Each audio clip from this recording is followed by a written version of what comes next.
Friends, ಮಹಿಳಾಗ್ ಚಾನಲ್ಗೆ ಸ್ವಾಗತ ಸುಸ್ವಾಗತ. ನಾವು ಅಂಜನಾದ್ರಿಯನ್ನ ನೋಡಿದ್ವಲ್ಲ ಹೋದ ಎಪಿಸೋಡ್ ಅಲ್ಲಿ. ಈ ಎಪಿಸೋಡ್ ಅಲ್ಲಿ ಅಂಜನಾದ್ರಿ ಸಮೀಪ ಇರುವ ಪಂಪಾ ಸರೋವರದ ಒಂದು ದರ್ಶನ ಮಾಡೋಣ. ನನ್ನ ಹಿಂದೆ ಇದೆಲ್ಲ ಇದೇ ಪಂಪಾ ಸರೋವರ. ಇದು ಒಂದು ಐತಿಹಾಸಿಕ ಹಾಗೂ ಪೌರಾಣಿಕ ಸ್ಥಳನೂ ಕೂಡ ಹೌದು. ಪಂಪಾ ದೇವಿಯು ಅಂದರೆ ಪಾರ್ವತಿ ದೇವಿಯು ಶಿವನಿಗಾಗಿ ಘೋರವಾದ ಒಂದು ತಪಸ್ಸನ್ನು ಆಚರಿಸುತ್ತಾಳೆ ಈ ಜಾಗದಲ್ಲಿ.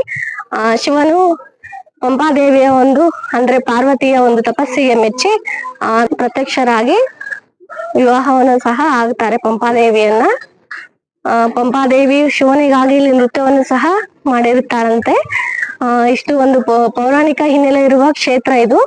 ಶಿವಪುರಾಣದಲ್ಲಿ ಬರುವ ಒಂದು ಪೌರಾಣಿಕ ಕಥೆಯ ಒಂದು ಭಾಗ ಕೂಡ ಆಗಿದೆ ಈ ಪಂಪಾ ಸರೋವರ. ಇಲ್ಲಿ ಪಕ್ಕದಲ್ಲಿ ನೀವು ಕೆಳಗಡೆ ನೋಡ್ತಾ ಇದ್ದೀರಲ್ಲ, ನನ್ನ ಬಲಗಡೆ ಇದು ಬಂದ್ಬಿಟ್ಟು ಇಲ್ಲಿ ವಿಜಯಲಕ್ಷ್ಮಿ ದೇವಿಯ ದೇವಸ್ಥಾನ ಹಾಗೂ ಶಿವನ ಒಂದು ದೇವಸ್ಥಾನವಿದೆ. ವಿಜಯಲಕ್ಷ್ಮಿಯ ಒಂದು ದೇವಾಲಯವನ್ನು ವಿಜಯನಗರ ಕಾಲದಲ್ಲಿ ನಿರ್ಮಿಸಿದ್ದಾರೆ. ಇದು ವಿಜಯನಗರ ಕಾಲಕ್ಕೂ ಸಹ ಇದು ವಿಜಯನಗರ ಕಾಲದ ಒಂದು ಇತಿಹಾಸಕ್ಕೂ ಸಹ ಸಂಬಂಧಪಟ್ಟಿದೆ.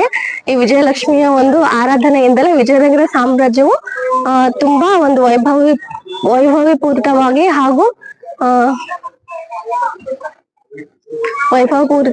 ಹಾಗೂ ತುಂಬಾ ಸಮೃದ್ಧಿಯಿಂದ ಕೂಡಿತ್ತು ಈ ವಿಜಯಲಕ್ಷ್ಮಿಯ ಒಂದು ಆರಾಧನೆಯಿಂದ. ನೀವು ಸಹ ಪಂಪಾ ಸರೋವರಕ್ಕೆ ಬಂದಾಗ ವಿಜಯಲಕ್ಷ್ಮಿ ಹಾಗೂ ಪಂಪಾದೇವಿಯ ಹಾಗೂ ಶಿವನ ಒಂದು ದರ್ಶನವನ್ನು ಸಹ ಇಲ್ಲಿ ಮಾಡಿಕೊಂಡು ಹೋಗಿ ಫ್ರೆಂಡ್ಸ್. ಬನ್ನಿ ನೋಡೋಣ ಪಂಪಾ ಸರೋವರದ ಇನ್ನು ಉಳಿದ ಭಾಗಗಳನ್ನ. ಬನ್ನಿ ನನ್ನ ಜೊತೆ ಈ ಕ್ಷೇತ್ರದ ಎಕ್ಸ್ಪ್ಲೋರ್ ಮಾಡೋದಿಕ್ಕೆ ಬನ್ನಿ ನನ್ನ ಜೊತೆ ಫ್ರೆಂಡ್ಸ್. ವಿಡಿಯೋನ ಸ್ಟಾರ್ಟ್ ಮಾಡೋಣ. ಮೊದಲಿಗೆ ನಾವು ವಿಜಯಲಕ್ಷ್ಮಿ ದೇವಸ್ಥಾನಕ್ಕೆ ಹೋಗ್ತಾ ಇದ್ದೀವಿ.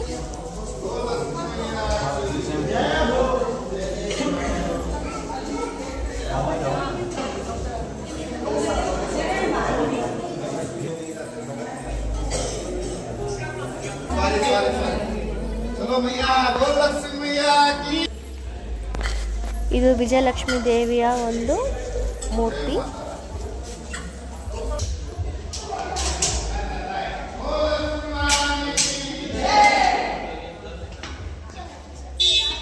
ಈಗ ನಾವು ಶಿವನ ದೇವಾಲಯಕ್ಕೆ ಹೋಗೋಣ.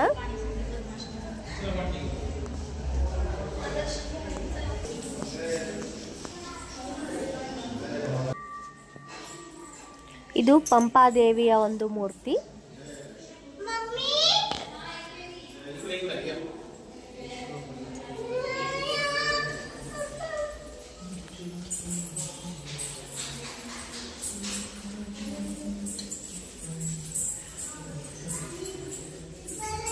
ಹಾಗೂ ಇದು ನಂದಿ ಎದುರಲ್ಲಿರುವ ಒಂದು ಶಿವನ ವಿಗ್ರಹ.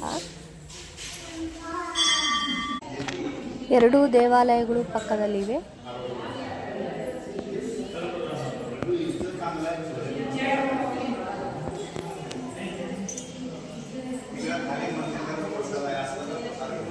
ಹಳೆಯ ಕಟ್ಟಡವನ್ನು ಈಗ ನವೀಕರಣ ಮಾಡಿದ್ದಾರೆ ಫ್ರೆಂಡ್ಸ್.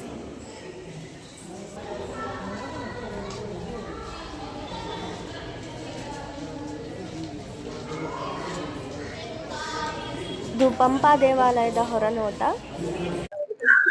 ಸೀತಾದೇವಿ ಅಪಹರಣವಾದಾಗ ಪ್ರಭು ಶ್ರೀರಾಮನು ಉತ್ತರ ಭಾರತದಿಂದ ದಕ್ಷಿಣ ಭಾರತಕ್ಕೆ ಸೀತೆಯನ್ನು ಹುಡುಕುತ್ತಾ ಬಂದಿದ್ದನು. ಹಾಗೂ ಹೀಗೆ ಹುಡುಕುತ್ತಾ ಬಂದಿರುವಾಗ ಈ ಅಂಜನಾದ್ರಿಯ ಸಮೀಪದ ಪಂಪಾ ಸರೋವರದ ಹತ್ತಿರ ಒಂದು ದಿನ ವಿಶ್ರಮಿಸುತ್ತಾನೆ ಪಂಪಾ ಸರೋವರದಲ್ಲಿ. ಇಲ್ಲಿ ಶಬರಿಯು ಮಾತಂಗ ಮುನಿಯ ಒಂದು ಆಶ್ರಮದಲ್ಲಿ ಆಶ್ರಯ ಪಡೆಯುತ್ತಿದ್ದು, ಮಾತಂಗ ಮುನಿಗಳು ಅಂತ್ಯಕಾಲದಲ್ಲಿ ತೀರ್ಕೊಳ್ಳುವಾಗ ತಾನು ಕೂಡ ಸದ್ಮುಕ್ತಿಯನ್ನ ಅಂದ್ರೆ ಮೋಕ್ಷವನ್ನ ಪಡಿಬೇಕು ಅಂತೇಳಿ ಆಸೆ ಪಡ್ತಾಳೆ ಶಬರಿ. ಆದ್ರೆ ಮಾತಂಗ ಮುನಿಯು ಇಲ್ಲ, ನೀನು ಪ್ರಭು ಶ್ರೀರಾಮ ಬರುವವರೆಗೂ ಇಲ್ಲಿ ಕಾಯಬೇಕು, ಪ್ರಭು ಶ್ರೀರಾಮನು ಬಂದು ನಿನಗೆ ಮೋಕ್ಷವನ್ನು ನೀಡುತ್ತಾನೆಂದು ಹೇಳುತ್ತಾರೆ. ಅವರ ಮಾತಿನಂತೆ ಶಬರಿಯು 19 ವರ್ಷಗಳ ಕಾಲ ಶ್ರೀರಾಮನ ಒಂದು ಆಗಮನಕ್ಕಾಗಿ ಇಲ್ಲೇ ಕಾದಿರುತ್ತಾಳೆ. ಆ ಒಂದು ಸ್ಥಳದಲ್ಲಿ ನಾವೀಗಿದ್ದೀವಿ. ಈಗ ಶಬರಿಯ ಗುಹೆ ಒಳಗೆ ಹೋಗೋಣ ಬನ್ನಿ. ಪಂಪಾ ಸರೋವರದ ಎದುರುಗಡೆನೆ ಶಬರಿಯ ಒಂದು ಗುಹೆ ಇರುವುದು. ಬನ್ನಿ ಹಾಗೆ ಹೋಗೋಣ ಶಬರಿಯ ಒಂದು ಗುಹೆ ನೋಡ್ಲಿಕ್ಕೆ. ನೋಡ್ತಿದ್ದೀರಲ್ಲ, ಪೂರ್ತಿ ಕತ್ಲೆ ಇದೆ. ಇಲ್ಲಿ ಟಾರ್ಚ್ ಲೈಟ್ ತಗೊಂಡ್ ಬರ್ಬೇಕು, ಹಾಗೆ ಬರ್ಲಿಕ್ಕೆ ಆಗಲ್ಲ. ಸೀತೆಯನ್ನು ಹುಡುಕುತ್ತಾ ನಡೆದಿದ್ದ ರಾಮ ಕಿಷ್ಕಿಂಧೆಯನ್ನು ಹಾದು ಹೋಗುವಾಗ ಶಬರಿಯ ಆಳವಾದ ಭಕ್ತಿಯ ಬಗ್ಗೆ ಕೇಳಿ ತಿಳಿದು ಅವಳನ್ನು ಭೇಟಿಯಾಗುತ್ತಾನೆ. ರಾಮನನ್ನು ಕಂಡು ಆನಂದವಾಗಿ ಶಬರಿ ತಾನು ಎಚ್ಚರಿಕೆಯಿಂದ ಆಯ್ದು ಸಂಗ್ರಹಿಸಿದ್ದ ಕಾಡು ಎಳಚಿ ಅಥವಾ ಬೋರೆ ಹಣ್ಣುಗಳನ್ನು ಒಂದೊಂದೇ ರುಚಿ ನೋಡಿ ಸಿಹಿಯಾದವುಗಳನ್ನು ಮಾತ್ರ ರಾಮನಿಗೆ ನೀಡುತ್ತಾಳೆ. ಶಬರಿ ರುಚಿ ನೋಡಿ ಕೊಟ್ಟ ಹಣ್ಣುಗಳನ್ನು ರಾಮ ತಿನ್ನುವಾಗ ಲಕ್ಷ್ಮಣನು ಶಬರಿ ತಿಂದ ಎಂಜಲು ಮಾಡಿದ ಹಣ್ಣುಗಳು ರಾಮನು ತಿನ್ನಲು ಯೋಗ್ಯವಲ್ಲ ಎಂದು ಆಕ್ಷೇಪಿಸುತ್ತಾನೆ. ಆಗ ರಾಮ ಹೇಳುತ್ತಾನೆ, ಇಷ್ಟೊಂದು ಭಕ್ತಿ ಪ್ರೇಮದಿಂದ ನೀಡಿದ ಹಣ್ಣುಗಳಿಗೆ ಸಾಟಿಯಾದದ್ದು ಬೇರೆ ಯಾವುದೂ ಇಲ್ಲ ಎಂದು. ನಂತರ ರಾಮ ಶಬರಿಗೆ ಹರಸುತ್ತಾನೆ. ಸೀತೆಯನ್ನು ಹುಡುಕಲು ಸುಗ್ರೀವನ ನೆರವು ಪಡೆಯುವಂತೆ ಮೊದಲಿಗೆ ಹೇಳುವುದು ಶಬರಿಯೇ ಎನ್ನಲಾಗಿದೆ. ಪಂಪ ಸರೋವರದ ಸಮೀಪದಲ್ಲಿ ಶಬರಿಯು ವಾಸಿಸುತ್ತಿದ್ದಳೆಂದು ಈ ಸ್ಥಳವು ಶಬರಿ ಗುಹೆ ಎಂದು ಪ್ರಸಿದ್ಧಿ ಪಡೆದುಕೊಂಡಿದೆ. ನಾವೀಗ ನೋಡ್ತಾ ಇದ್ದೀವಲ್ಲ, ಇದು ಸ್ವಲ್ಪ ಇರುಕಟ್ಟಾದ ಸ್ಥಳದಲ್ಲಿರುವ ಒಂದು ಶಬರಿಯ ಗುಹೆ. ಇದೇ ಆ ಪವಿತ್ರ ಸ್ಥಳ. ಶ್ರೀರಾಮನನ್ನು ಶಬರಿಯು ಭೇಟಿಯಾದ ಒಂದು ಪವಿತ್ರವಾದ ಸ್ಥಳ ನಾವೀಗ ನೋಡಿದ್ದು.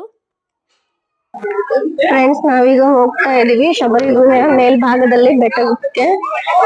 ಬೆಟ್ಟದ ಮೇಲ್ಭಾಗದಿಂದ ವ್ಯೂ ತುಂಬಾ ಚೆನ್ನಾಗಿ ಕಾಣಿಸುತ್ತೆ. ಹಾಗಾಗಿ ನಾವು ಬೆಟ್ಟದ ಮೇಲೆ ಹೋಗ್ತಾ ಇದೀವಿ.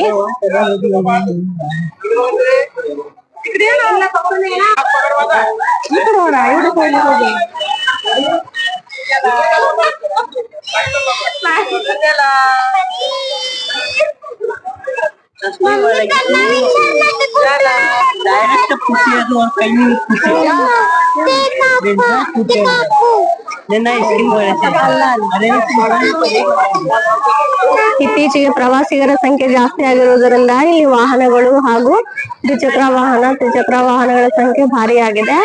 ತುಂಬಾ ಜನ ಆಗಮಿಸುತ್ತಿರುವುದು ಪಂಪ ಸರೋವರದ ಒಂದು ಪ್ರವಾಸ ಸ್ಥಳವನ್ನು ಅಭಿವೃದ್ಧಿಗೊಳಿಸ್ತಾ ಇದೆ. ಇಲ್ಲಿಂದ ನಾವು ಒಂದು ವ್ಯೂ ನೋಡಿದ್ವಲ್ಲ, ಈಗ ಇನ್ನು ಮೇಲ್ಗಡೆ ಹೋಗೋಣ ಫ್ರೆಂಡ್ಸ್. ಮೇಲಿಂದ ವ್ಯೂ ಇನ್ನು ಚೆನ್ನಾಗಿ ಕಾಣಿಸುತ್ತೆ. ಸ್ವಲ್ಪ ಮೇಲೆ ಹೋಗೋಣ ಬನ್ನಿ ಫ್ರೆಂಡ್ಸ್.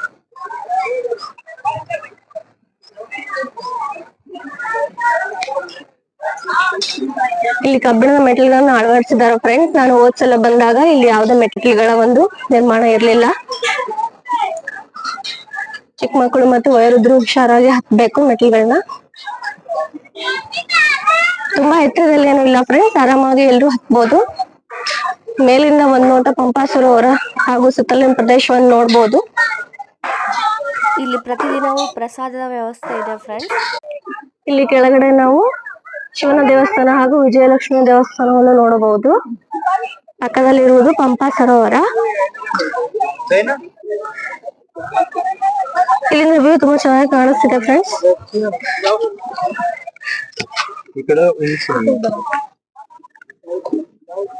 ಮುಂದೆ ದಾರಿ ಇಲ್ಲ, ಇದೆ ಫೈನಲ್ ವ್ಯೂ ಫ್ರೆಂಡ್ಸ್. ಇಲ್ಲಿ ನೋಡಿ, ಮೇಲಿಂದ ಹೀಗೆ ಕಾಣಿಸುತ್ತೆ ಫೈನಲ್ ವ್ಯೂ.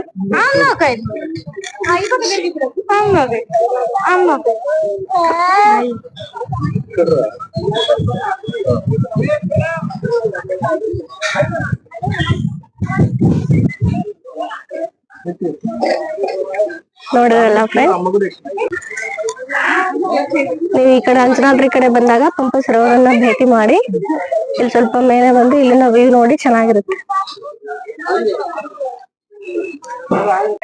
ಈ ಜಾಗದಲ್ಲಿ ಮನಸ್ಸಿಗೆ ಒಂಥರ ನೆಮ್ಮದಿ ಸಿಗ್ತಾ ಇದೆ ಫ್ರೆಂಡ್ಸ್. ಪ್ರಭು ಶ್ರೀರಾಮನ ಒಂದು ಪಾದಸ್ಪರ್ಶವಾದ ಒಂದು ಸ್ಥಳ ಅಲ್ವಾ, ಹಾಗಾಗಿ ಅದರ ಪರಿಣಾಮ ಸಹ ಇರ್ಬೋದು.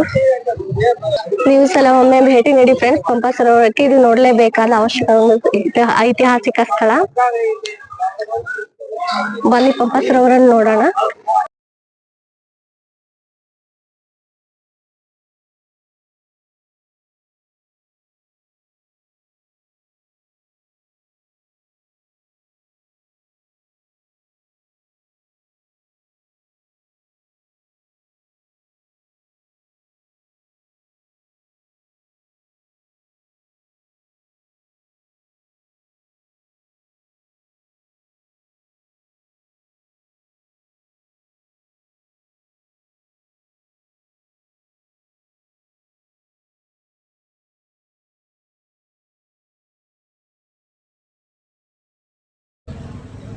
ಸ್ನೇಹಿತರೆ, ಹಿಂದೂ ಧರ್ಮದಲ್ಲಿ 5 ಪವಿತ್ರ ಸರೋವರಗಳಿವೆ.